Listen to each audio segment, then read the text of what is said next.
orang di Sidrap cuma dua. Iya. Jadi yang pertama kubu Jamar. Biar kita bilang bahwa ini yang bagus dibanding dengan ini yang dua, dia tidak mau. Itu yang saya katakan tadi. Karena itu Jadi sudah orang dilihat. Sidrap, Sudah lihat buktinya iya dia sudah lihat buktinya. Iya. Bahwa ini kedua mesin ini tahan. Iya. Nah, kemudian dia punya spek. Akhirnya dia tertarik. Tapi Pak Bupati, saya potong sedikit. Ini sejak beberapa tahun yang lalu sampai sekarang itu panen-panen padi di Makassar, di Pangkep, dan sekitarnya itu sangat tergantung dari Sidrap, Pak Bupati. Kalau ada mobil dari Sidrap, ya panen itu orang di Pangkep. Kalau belum datang itu ditunggu itu kapan datangnya mobil pemanen dari Sidrap. Itulah awalnya mengapa ada panen begini. Kita kan mau meningkatkan produktivitas. Iya. Kalau dengan menggunakan di luar daripada power tersebut, kehilangan hasil lebih tinggi. Bisa mencapai 14%. Kalau ini hanya sampai sekitar 5%. Jadi kehilangan hasil. Jadi coba bayangkan itu. Kalau itu yang saja ditekan, luar biasa peningkatan produktivitas. Betul. 14%, 14% kemudian, potensi kehilangan terselamatkan. Iya. Kemudian panen sampai di Maros, mulai Sidrap sampai di Maros, itu orang-orang Sidrap sendiri yang bawa. Iya. Jadi orang Sidrap yang ada di Baru dipengaruhi. Orang Sidrap yang ada di Pangkep juga dipengaruhi. Orang Sidrap yang ada di Maros dipengaruhi. Kemudian dikasih contoh-contoh. Akhirnya dikasih contoh-contoh ini menyebarlah sampai mulai dari Sidrap sampai di Maros. Betul itu Bapak.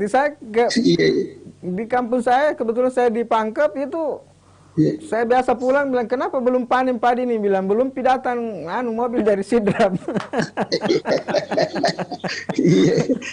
Itu masalahnya, Pak.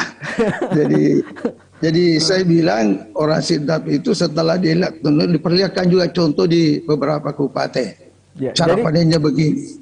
Jadi kuncinya tadi itu teknologi di matanya, dan kemampuan melihat dan mereplikasi. Tentu saja kan dorongan kuat dari pemerintah untuk selalu memberikan semangat, selalu mensupport apa-apa yang baik di bidang pertanian. Apalagi Pak Bupati kan dulunya di Dinas Pertanian, tentunya sangat memahami apa yang dibutuhkan masyarakat kita di Sidrap, khususnya di bidang pertanian ini.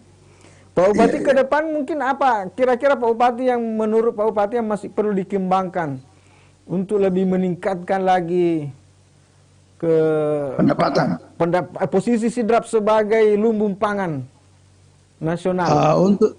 Untuk sementara ini, di samping itu tadi yang saya katakan, jadi kita berupaya bekerja sama dengan UNAS sekarang ini untuk meningkatkan kegiatan daripada IKM. IKM ini kita mau kerjasamakan dengan UNAS. Yang pertama adalah gula semut. Gula semut ini kita mau kembangkan ke daerah Kecamatan Pituriase. Kemudian apalagi namanya di madu. Madu juga kita mau kembangkan di sana. Kemudian eceng gondok. Ini semua ketiga kegiatan ini, alhamdulillah 2022 ini kita action kerjasama dengan UNAS. Untuk tahun ini baru 2021 baru kita memulai. Jadi ada beberapa contoh seperti gula semut, kita sudah demonstrasi di atas dan masyarakat sangat senang. Karena kalau dia mau menggunakan memproduksi gula, biasanya rata-rata